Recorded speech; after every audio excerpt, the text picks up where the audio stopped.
Chapter 18. A finer morning had never dawned on Lauphah. One look out of the door of her house in the middle of the city, and Daisy decided to set up her sewing at the door of her home.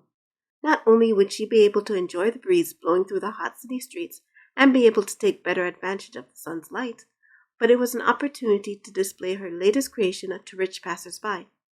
Choosing a silk fabric she had been working on embroidering, she set herself under the shade of her merchant stall, set up outside of her home, and set to work. By mid-morning, Daisy had already had 2 offers for bolts of fabric. As she sewed, she turned in her mind a schedule for weaving and completing a second bolt. It would be a most lucrative month indeed. A shadow fell over her work and quickly zipped by. Puzzled, Daisy gazed up at the sky. A few passing clouds drifted by the sun, but nothing which should block out the light so deeply. Perhaps it had been a large bird? Resting her work on her chair, she walked out into the street to scan the sky. Ah, yes, there it was. A large silhouetted figure danced across the sky, and it was getting closer. "What news, Daisy?" Leslie, a fellow weaver, joined Daisy while balancing a basket full of thread and yarn on her head. "What are you gawking at?" "There's something in the sky there." Daisy pointed. Leslie stood beside Daisy and squinted in the sunlight. "I see. It's the largest bird I've ever seen." "Not a bird, methinks." Daisy shutted her eyes as more passers-by stopped to stare at the spectacle. "Rather a long tail to be a bird. Looks more like a—" She broke off as realization struck her mind. She had heard rumor of a dragon rampaging through the fields outside the city walls. Now, as she watched the creature approach, she made out its long, lithe body and large bat wings. "Dragon!" Daisy screeched at the top of her lungs. She grabbed Leslie's arms and dove to the ground as the dragon's claws grazed the air where their heads had been. It roared, tail slamming against the walls of the building. Wood crashed and splintered and fell onto Daisy. The crowd screamed in horror as the dragon wheeled around. "Get inside!" Daisy darted to her home, dragging Leslie with her. She snatched her silk garment off the chair as she went. "Peter, get your sword!" she called to her husband, who was weaving inside their home. The dragon landed in the street and roared. A stream of fire exploded from its mouth and set an abandoned building on fire.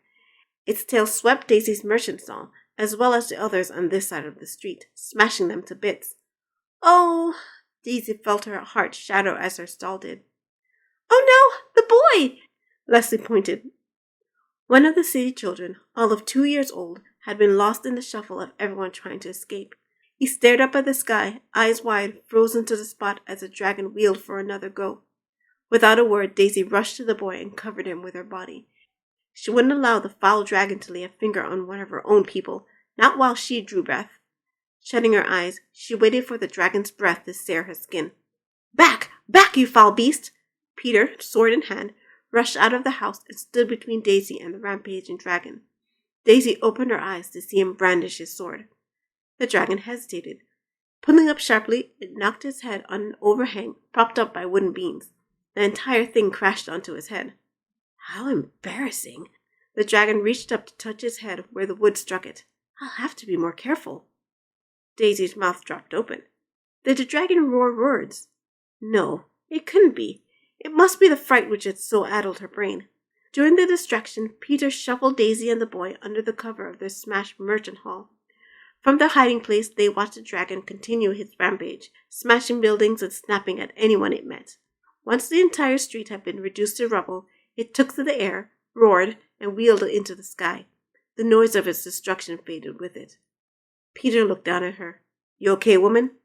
"Took you long enough to get out here." Daisy climbed to her feet. Peter snorted through his nose. With a grunt, he pulled her into a rough hug. Daisy let herself relax in his embrace. When he released her, she stooped to examine the boy she had saved. He looked up at her and started to cry. "David!" came a voice calling through the streets. "David!" A woman stepped into the open. "Mama!" The boy rushed to the woman. "David!" She scooped him off the ground. "Daisy!" She approached with her son in her hands. "You saved his life. Thank you." "Thank you?" Daisy suddenly pulled up. "No time for thanks.